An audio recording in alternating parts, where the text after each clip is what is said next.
Hello, this is Yaro, and you're listening to the Entrepreneur's Journey podcast. Today's guest is Justin Cooke.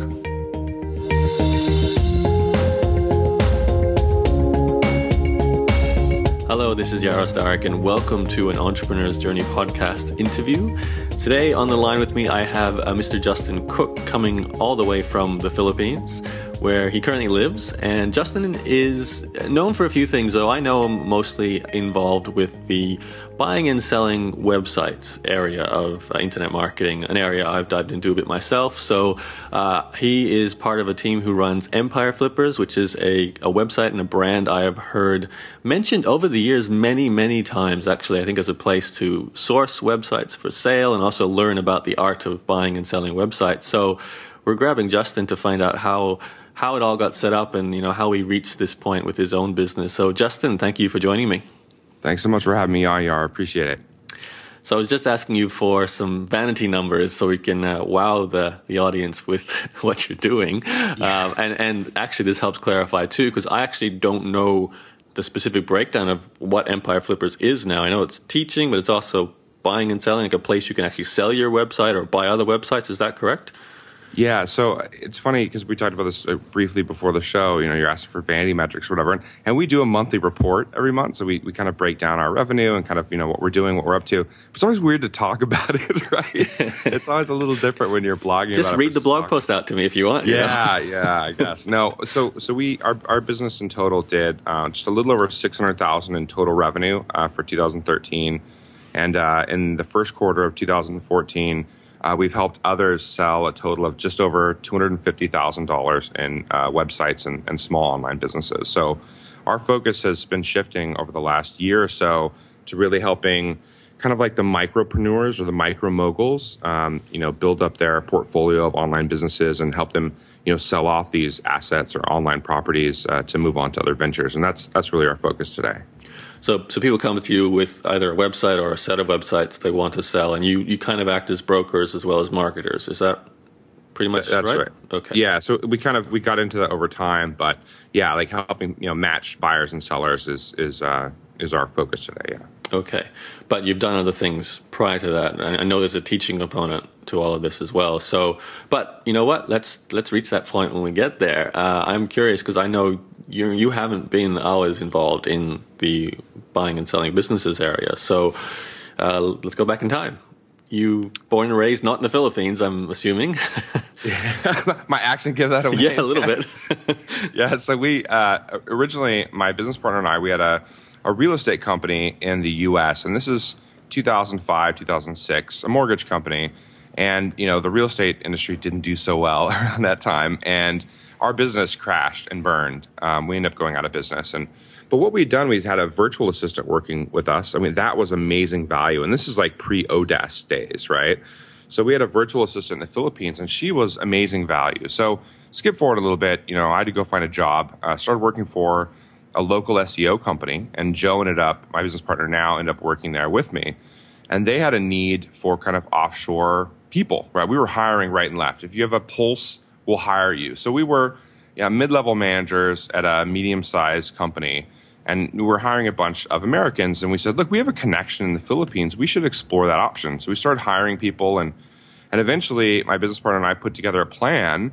Actually it was on a napkin over beers at an Outback Steakhouse in the U.S. And we're saying, how can we set up our own company? And we're ready to take the entrepreneurial step again after, a couple of years of working for someone else. We needed that break, I think, to kind of, we were gun shy after losing our first business. And then we started putting together a plan, and we actually, took it off the napkin and put it on a PowerPoint and presented it to our CEO, CFO, and they went for it. So we ended up setting up a company in the Philippines to do some of the back office processes for this company that we worked at in the U.S. And we actually went into HR and signed ourselves out of the company. So we were basically quitting our jobs and outsourcing ourselves to the Philippines as well. And that was an awkward moment with the HR manager, but we ended up signing off and moving out to the Philippines and starting our outsourcing company. I'm curious, your qualifications prior to all of this, it sounds like you already know about hiring and you have experience running your own business. Where did that all come from?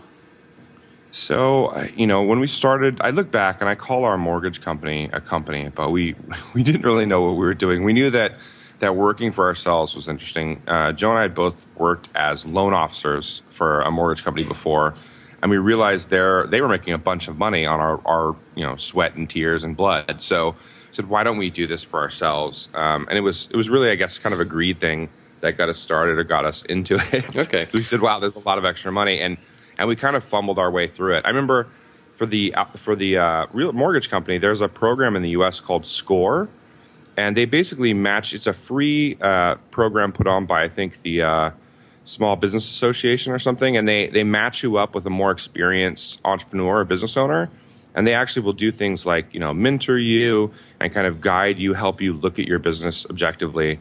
And that was actually a really fantastic program for us. It helped us out a lot. Okay, so I'm assuming this was your first foray into having your own business was with the mortgages, and before that, I'm not going to ask the how old you are question, Justin, because I know that. I mean, you're not female, so it's not as big a deal. I'm 36, okay. So we were mid-20s when this was kind of all going down about 8 years ago. Yeah, okay. Then prior to that, you were any studies? I was curious whether people were entrepreneurs to begin with, or they've sort of stumbled their way into it, or they actually had jobs they hated and had to get away from that and that's why they started their own business. So yeah, when I was young, I wasn't terribly entrepreneur. I was in the U.S. Navy, so I'd done quite a bit of traveling during that time. I realized that the Navy wasn't for me, but I wasn't very entrepreneurial.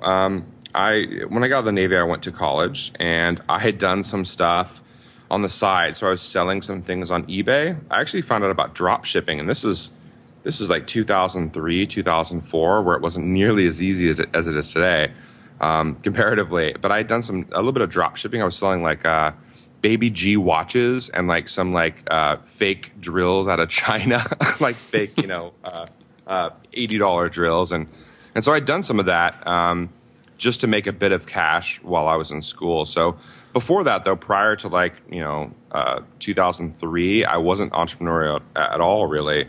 I just realized that it's a way for me to make extra cash, and at that time it wasn't a business; it was more of a hustle for me to make a bit of extra cash while I was in school. Okay, so you had the almost traditional start of eBay and then dropshipping. And it's funny, most people, or a lot of people I interview who've been doing this since the late 90s, early 2000s, always have at least some experience with an eBay something there. It's just like this gateway drug to the world of internet marketing, I think, sometimes. It's like that eBay for the entrepreneurial kind of side, and more recently, like Tim Ferriss's 4-Hour Work Week for the expat entrepreneurs, yes. Right? Everyone, that book got me started. Yeah, it's so true. So it's eBay and Tim's fault. There we go. Yeah. All right, so fast forward, you went from Navy, a bit of hustling on the side of selling a few things at eBay, drop shipping, eventually led to starting your own mortgage company, which you got a bit of mentoring through that mentoring program in the States called SCORE. Didn't go so well due to the sort of GFC time and the bubble you guys had crashing in the States with your property market, I assume. Then you got involved with this other company, which then led you to the world of outsourcing to the Philippines, and by the sounds of it, eventually your own company around this as well. Is that pretty accurate?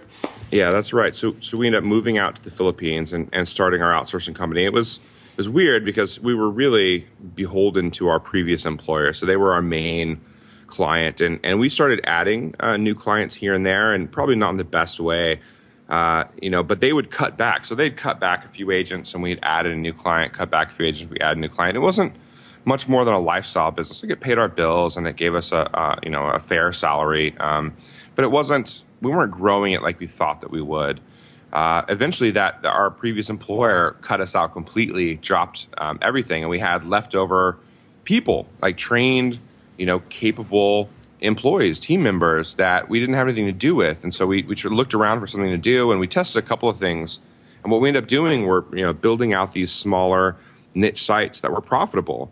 Not wildly so, but enough to kind of pay their salaries until we could get them a real job. That's what we were thinking. Get them a real job, and this will just be kind of temporary. So they were building out these sites. This was in December of 2010. And we spent probably a few $1,000s in December. We made like I put a bunch of hours of my time. My business partner was working at it. We had some agents, some team members here working on it. We made about $30-something. So it was not a great return the first month. The second month, third month, started doing a bit better, to the point where we said, we might be onto something here. Maybe we don't need to replace these guys with clients. Maybe we can, have our own product or our own, delivery, which are these niche websites. And it was, I think, in April of 2011 where we made the decision to sell some off. We wanted to grow. We want to scale the business, start creating more of these sites, and obviously get to that point quicker. But it would take too long if we had to wait to realize the cash. So as a cash flow issue, we can put more money into this, invest more money of our own cash, and try to get to scale. Or we can sell these off and reinvest that cash into scaling the process. And that was the decision we made. And ultimately, I think, the one that led to kind of where we are today. So these early niche sites, did you follow a system? And can you even talk about what subjects you were covering? Because that's, I think, for listeners where they might be at. I don't have anything, and niche marketing is obviously a way to go, but it always seems blurry. And people describe it kind of like you did. Oh, you set up some niche sites with some outsources, and then money started slowly coming in. So how did that work? Yeah. So we had read people like nichepursuits.com, Spencer, Pat Flynn, Smart Passive Income, and we'd read a bit about kind of like their niche selection and kind of how they were going after these niche sites. And we put together kind of a blended process that I think was like targeting a much smaller keyword or niche. So we figured everyone else is going after the larger keywords. Let's tackle the low-hanging fruit. So we were going after keywords that are getting anywhere from 900 to 2,000, maybe 2,500 exact match searches a month. And these sites, the losers, what we call them, might earn $2 or $3 a month, while the winners would earn $20, $30, $50, $100 a month.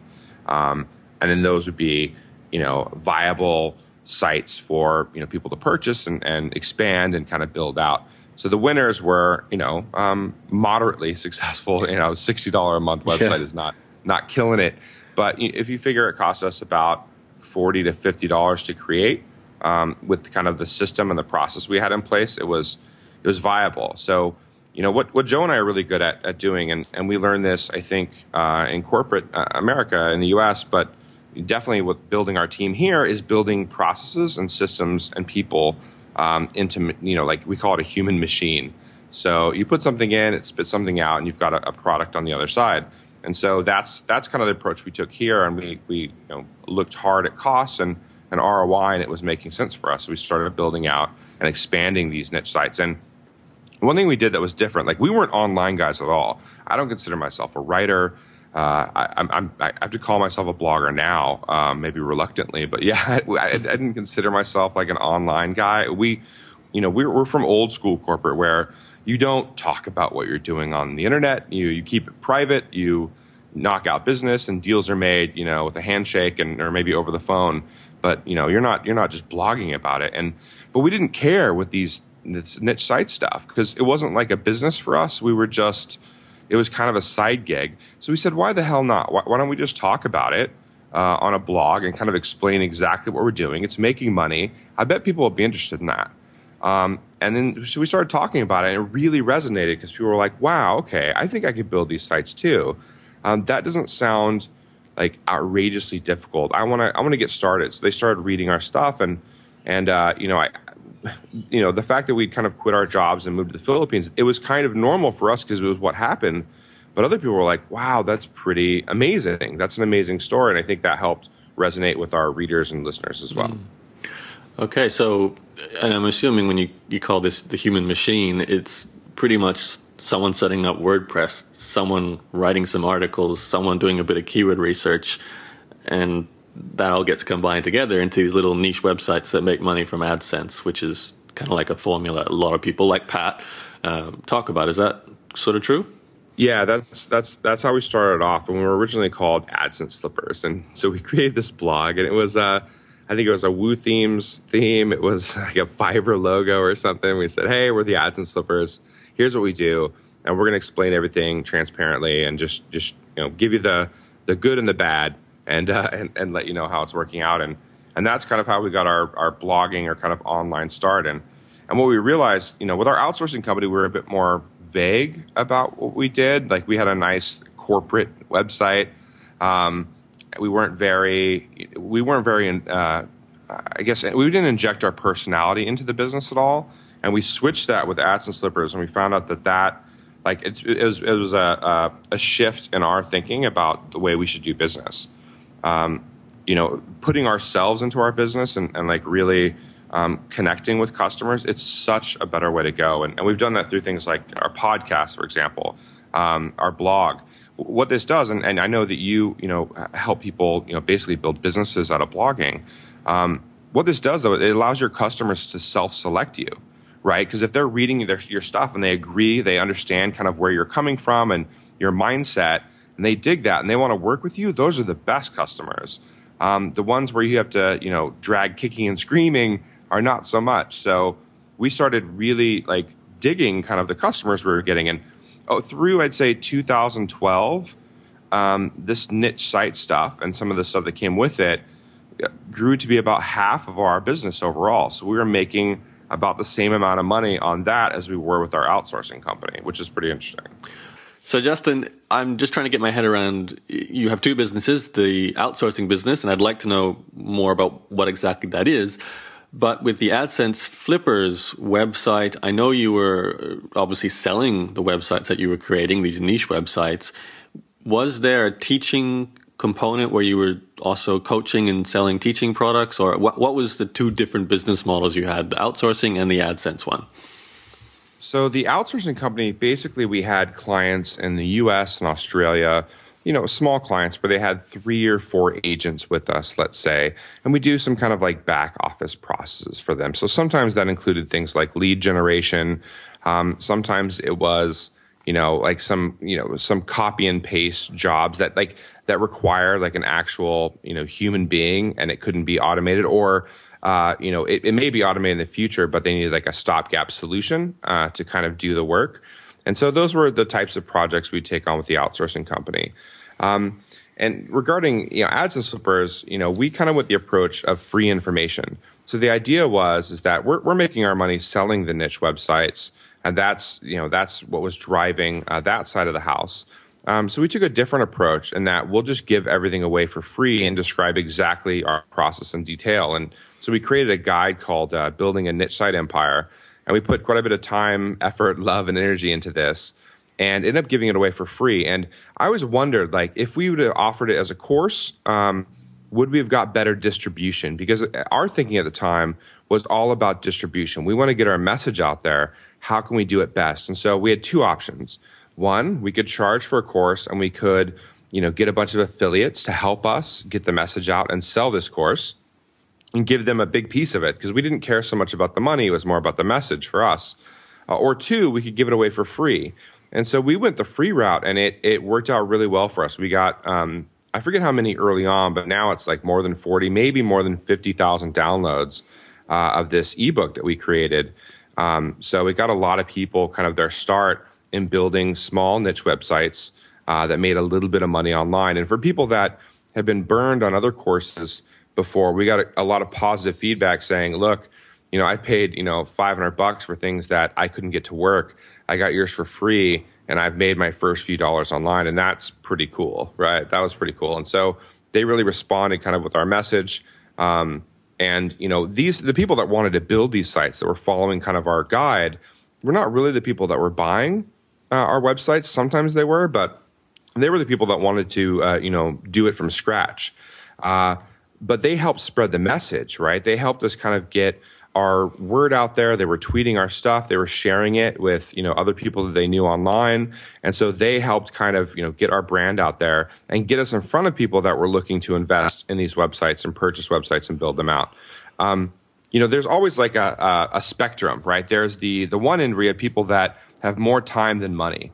And those are the people that want to build out the sites from scratch. They want to tinker with it. They want to learn the process.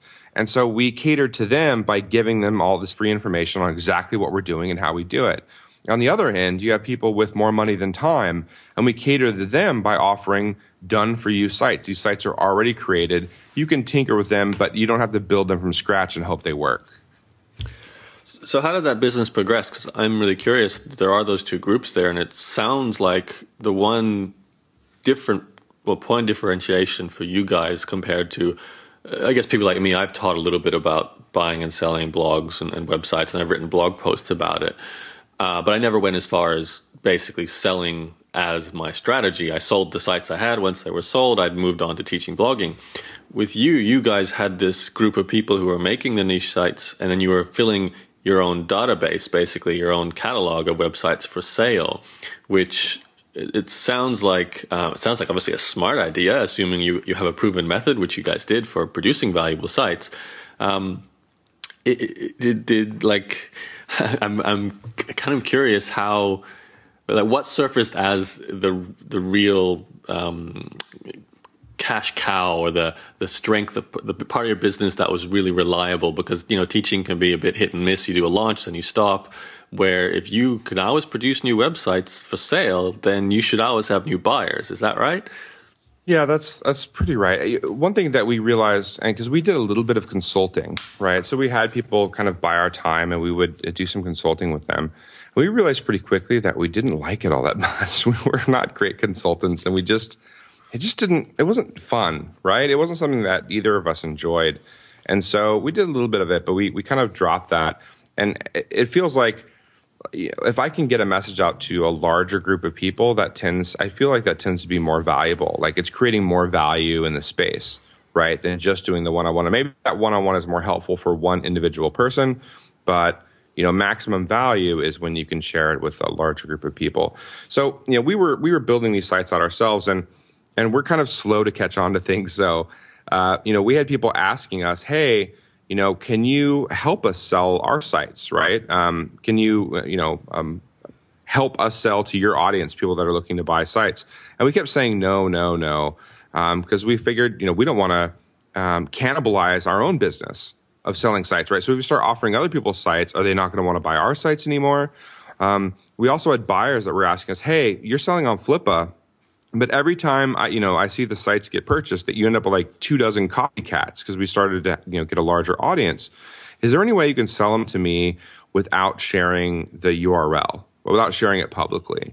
And we said, no, not at first. And then we said, hey, that might be a good idea.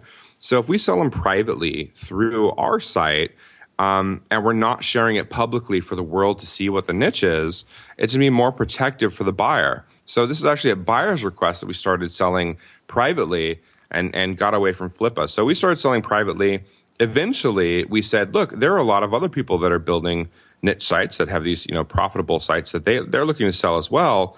They don't have, the traction or the audience that we do with people that are looking to buy sites. Why don't we let them sell with us? So we took on that risk of cannibalizing our own sites for sale, and that was kind of like a big moment for us. This is when we switched from AdSense Flippers to Empire Flippers, and this was early in 2013. And we started letting other people sell with us as well, and it worked out fantastically. So people would bring us their sites, list their sites with us, and they were selling really quickly. In fact, we have an inventory problem. Our problem today is that we simply can't find enough good sites to sell to the buyers that want to buy them. We have a vetting process. So we're looking for win-wins between buyers and sellers. So we vet all sites that are listed with us. We reject about 40% of sites that people want to sell because they just don't meet our criteria. But the ones that pass are sites that are, good, that are stable in terms of having, good link profiles, have solid, consistent, and generally growing earnings. And so buyers really appreciate not having to, dig through, all the crap to find the gems. As I'm sure you're familiar with places like Flippa. So yeah, that was our aha moment, I guess, is the fact that we've got a market. There's buyers and sellers, and they appreciate the fact that we're able to bring them together and make deals happen. Mm-hmm. And that's primarily what you focus on today with Empire Flippers, right? That's your current business? It is. So yeah, as of March, we made a brand shift from AdSense Flippers to Empire Flippers, and I don't think we executed it all that well. We were still kind of known as the niche site builders with AdSense Flippers, and when we started to do more brokering and provide a marketplace for buyers and sellers, we didn't message that very well. And so a lot of people still thought, oh, well, they're the niche site guys. They create niche sites. And our business had changed a bit, and more of our revenue was coming from the brokering. And we had moved up market. So we were doing, $20,000, $30,000, $40,000 website buying and selling. So it had changed, and we didn't message that very well. So our focus at the end of 2013 and into 2014 was, let's explain kind of what we're doing. And what we do now is, mini moguls is what we call it. So if you want to be a mini mogul and own a portfolio of sites, you can buy sites from us. People that are looking to sell off their online web properties and maybe, reinvest that cash into other projects that they really want to work on. Maybe they're done with their website or their small business and they want to move on. We offer them an opportunity to do that.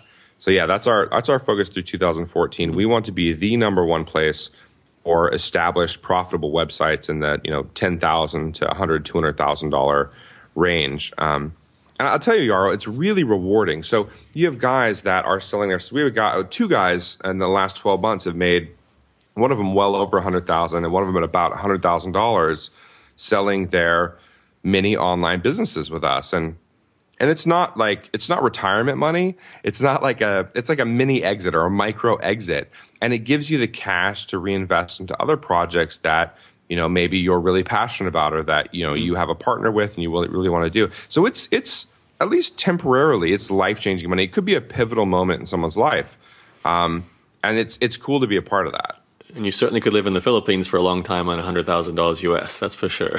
Absolutely. Well, some of the guys that are doing this buying and selling are kind of the expat entrepreneurs. So, they're doing I'll tell you the whole laptop on the beach is a bit overrated with the sand and everything, but they're doing that, right? So they're in places like Phuket, they're in places like Ho Chi Minh, Chiang Mai, Davao, Boracay, and they're buying and selling websites. They're building websites to sell, and that's how they make their living. And it doesn't require, a crazy team of people. Generally, they have a couple of VAs that kind of build out the sites after they've purchased them, or they're doing some work on the sites, preparing them for sale. But it doesn't require the kind of team that we need right now for the vetting and the products and services that we offer. I'd love to ask you, Justin, because I've spoken to a few other brokers. Thomas Smiley, I interviewed him once, and I've done a few interviews of people who've just done a deal, like bought something and grown it. And I've done that myself several times. I'm curious on your take for the person listening to this. There's two things. Let's stick with that $100,000 exit, because I think that is a really nice point to look at. And I'm sure there's some people listening into this who might have a small niche site or a blog right now even that is making some money and they'd love to get out somehow, but getting out with that kind of exit seems so much more appealing. What exactly does it take to sell a website that's $400,000? Like, how good does the site have to be today in order to get that kind of figure for it? Well, yeah, it's going to need to be profitable for sure. So okay. We base the sites on a multiple of net monthly profit. So, for example, if your site is making, let's say it's making $4,500 a month, but you've got some cost of goods in there, you've got some advertising costs. Let's say you're making $2,000 a month in net profit. With us, you could sell that site for $40,000. We take $6,000 of that. Or 15%, and then you end up keeping the rest. Now that's not the only thing to look at. That's the price we're going to list for, and that's the price you'll sell the site for. But there are other considerations as well. So, we sell just over 95% of the sites that we've listed. So they sell really well. But the few that haven't, here are some of the problems that we come across. So, and why do you reject sites too? You said you reject like 40%.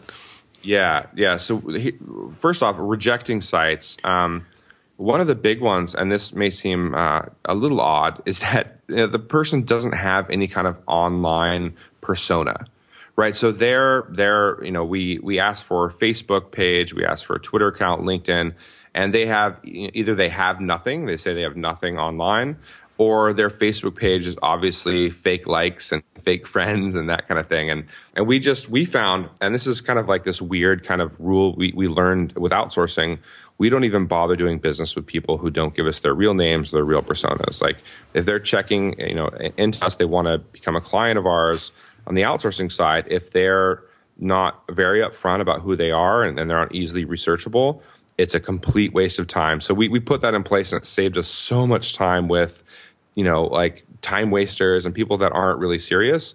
And we've applied the same thing to website sellers, and it saves us a whole bunch of time from people that are either looking to scam or, just they're not on the up and up. And I'm sure that we've lost deals. There have probably been a few deals that we end up saying no to that were probably good and legitimate sites, and they really are just shy about being on the internet.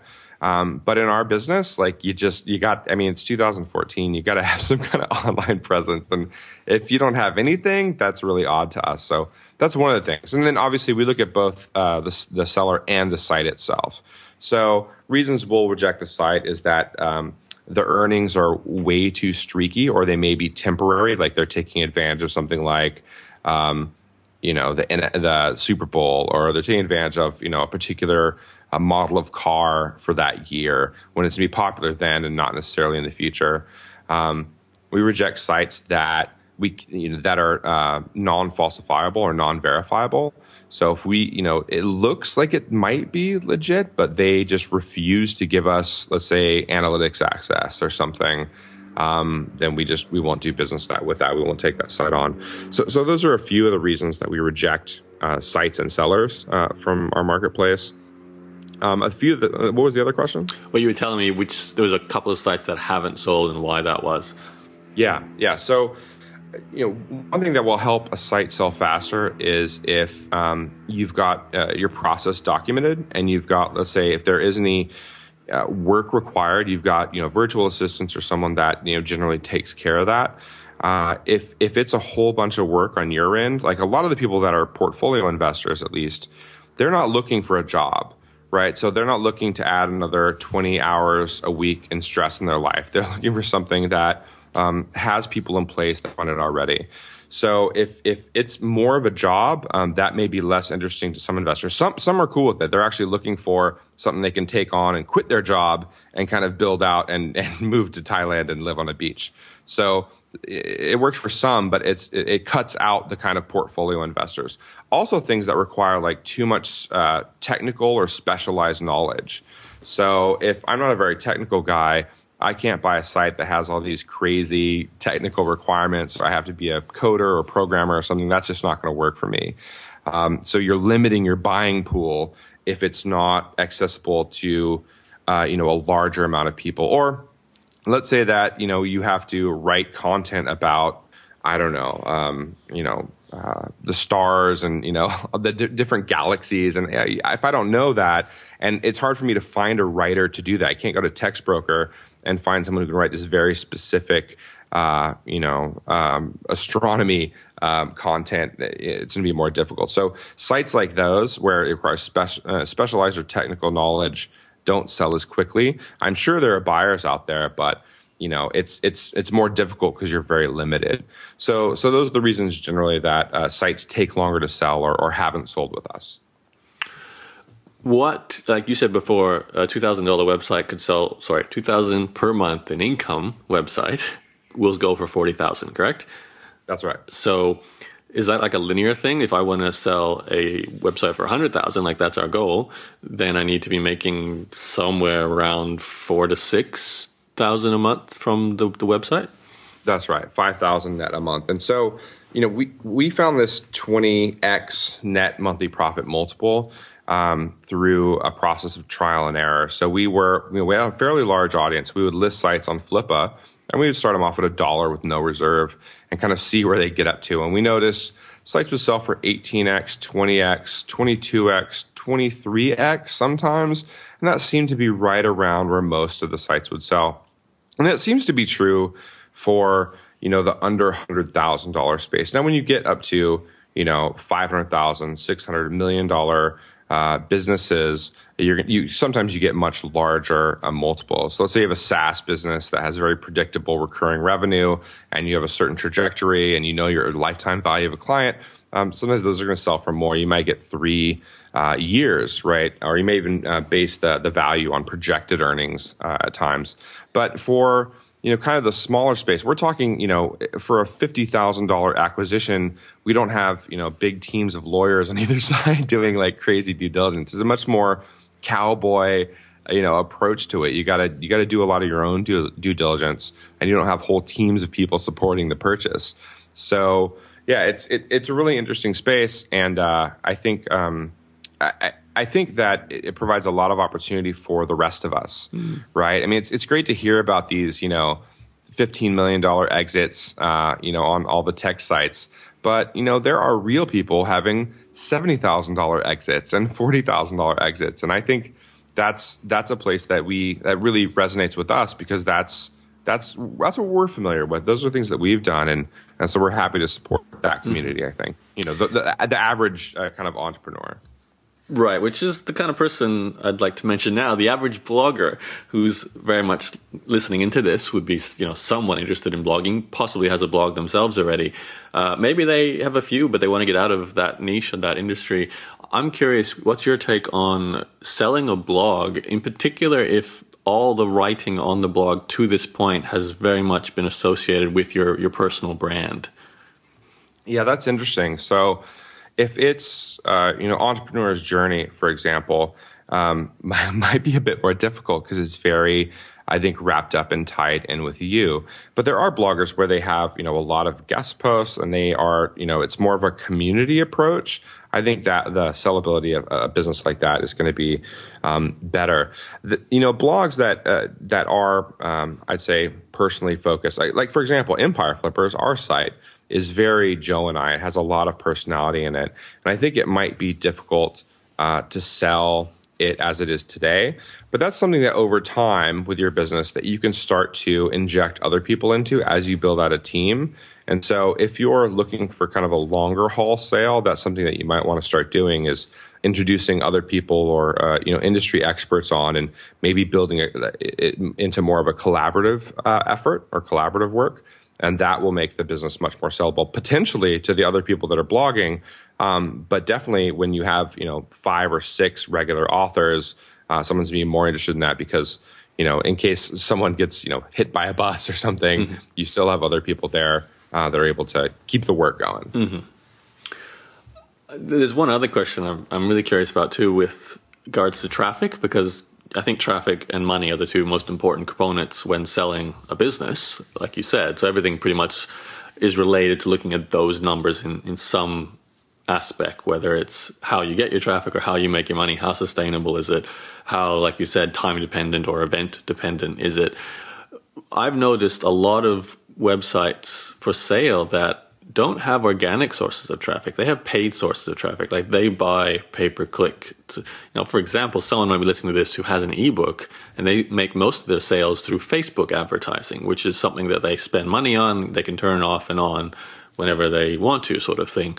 But it's not organic. It's not like a blog, which I have search traffic coming in on a consistent basis, repeat readers, direct visitors, that sort of thing. Do you take on those sorts of websites that have paid for traffic only for sale? Yeah, so it's interesting. Like sellers, they tend to worry about things that are non-issue from a buyer perspective. So we hear people, sellers go, most of my traffic is organic. Like, is that problematic? Because what if my rankings drop or there's a problem there? You have other sellers that are like, most of my traffic is paid traffic. Aren't buyers looking for more organic traffic? Will my AdWords campaign work in a sale? And the fact is, yes, they absolutely both work. In fact, I'd like to see a bit of paid traffic or social media traffic. It's fantastic. It generally can diversify the site a bit more, and some buyers appreciate that. What I would say though too is that you have to remember, a portfolio buyer may have a bunch of organic sites already today. And so instead of trying to diversify an individual site or a mini business, they're looking to diversify their portfolio. So they'd rather buy a paid traffic site because that adds diversity to their portfolio overall. They don't care that it's mostly paid traffic because most of their other sites are organic. So, I think disclosing everything is really important. And when you're looking to sell the site, that's one of the things we do in the vetting process is is, kind of dig into these questions and try to figure it out with you. And as a seller, explain to you, look, no. You want to disclose everything very clearly and very upfront because you're going to get the right buyer for the site that way. So if your traffic is mostly Facebook, there are buyers out there looking to get into the social media traffic game, and your site might be just the right site for them and for their portfolio and for their needs at the time. So I think it's very important to be very clear and about your traffic sources, how things are working, because you're going to end up with the best buyer for you if you do that. All right, Justin, just one more subject matter to cover before I think we can wrap this up, which is the one side of the coin we haven't talked about yet. So the buyer side, which there probably are quite a lot of people listening to this who are thinking, you know what, I actually want to get into owning a profitable website through an acquisition rather than building something from scratch. I know you said you catered to, it sounds like the sort of 10,000 to six-figure type websites. And I want to try and cater to two groups here. There's the people who have very little money. They might have, like, they want to get started with $500 and buy their first website and learn on that sort of thing. And then there's the people who, maybe a retiree or they've just come into some money from some other method. They've got 50 grand to invest. They don't want to buy a website and then realize that they just waste their money because they don't, the income just disappears within 2 months after buying it. So can you advise potential buyers? What's the smartest practice to get into this game, coming from a beginner and from I've got a lump sum of cash to invest in? So, obviously we're happy to sell you sites, but the truth of the matter is, for both groups, what we really advise is that you should build some sites out yourself. And you can do that from scratch. You can do it with a smaller niche site. And even if you have the 50,000 and you don't have much time, if you buy a site that's making, in this case, $2,500 in net profit per month, it's a much steeper learning curve to try to, purchase that and try to play around with it and try to figure out how it's working. When the basics are things like keyword research, how do you work with WordPress? How do you change monetization methods? How do you add content to the site? I mean, these are kind of the basics that if you don't understand that, you really shouldn't be buying a site at all. So for both groups, we recommend starting off from scratch and building a couple of niche sites out yourself. And once you've done that, the person with more cash to invest, they can then go and skip all the other steps once they've got the basics down and start buying $30,000, $40,000, $50,000 sites. For the person that's looking to start out and they don't have as much cash, if it's under $1,000, it's really difficult to buy a site because that's where you tend to have like a lot of the scams or not necessarily scams, but just like a site that's not earning consistently or doesn't have much earnings. And I generally think it's better to start from scratch. I'd rather take that $500, invest in keyword research tool, buy some content, buy a few domains. You're better spending on building out your own sites than trying to buy one for $500 or $600. That's my general thought. And build out a few sites, get them profitable, maybe sell those, and then look at reinvesting the funds into purchasing larger sites. But yeah, I mean, under $1,000, I don't recommend buying. I recommend building out from scratch. And even for the guy that has $50,000, $60,000, $70,000 to invest and wants to look at some of these investments, doing it yourself first and getting like the basic fundamentals down is key. And I know it takes some time, but you can't skip that step. It's a bad idea to try and skip that step because you'll end up with a site that you don't know how to run and you don't know how to expand and you don't know how to, grow. So yeah, the basics are key for both groups, I think. Okay. So if you want to see what you guys have for sale at the moment, where do we go? So you can check out our marketplace. It's empireflippers.com/marketplace. Obviously our blog and everything else is at empireflippers.com. And we have a podcast where we talk about being expat entrepreneurs and trying to build a marketplace and buying and selling websites. That's on iTunes, Empire Flippers Podcast. And if we're looking to maybe use your services to sell an asset, a web asset we have, how would we engage you for that? Yeah, on the marketplace, there's a place for sellers if they're looking to sell their sites. They can just click there and they can go ahead and go through the submission process. And I'll give a link to you that you can put in the show notes. We also have, it's new, but we just started, it's called, we're calling it a want to buy board. So we have trusted buyers, previous buyers of ours that have bought websites and businesses, and it's at empireflippers.com/WTB-board. And we list out exactly their budget, the types of sites they're looking for, and all the information about it. So if you're a seller and you think you might potentially have a site that's worth something, you can go there and check and see what our actual buyers have updated information for and are looking for today. So that's a recent addition, but I think it'll be helpful for someone who's kind of on the fence about selling their business. All right. Thank you, Justin. Any more words of advice then before we wrap up the call? No, man, just, thanks so much for having me on. I really appreciate it. And I hope your listeners got some value. Thank you, Justin. I appreciate you taking the time to share a little bit of your story to begin with, and then some great tips and advice for both buyers and sellers of websites and in blogs there too. So thanks again, Justin Cooke from empireflippers.com. Talk to you very soon, Justin. Cool, man. Thanks. Thanks. Catch you later. And thanks everyone for listening in. You guys know where to go. It's entrepreneurs-journey.com for my blog. The EJ podcast on iTunes as well is there. And you can always Google my name, Yaro, Y-A-R-O, and find everything that I've done that way too. Thanks for listening. We'll catch you again very soon. Bye-bye.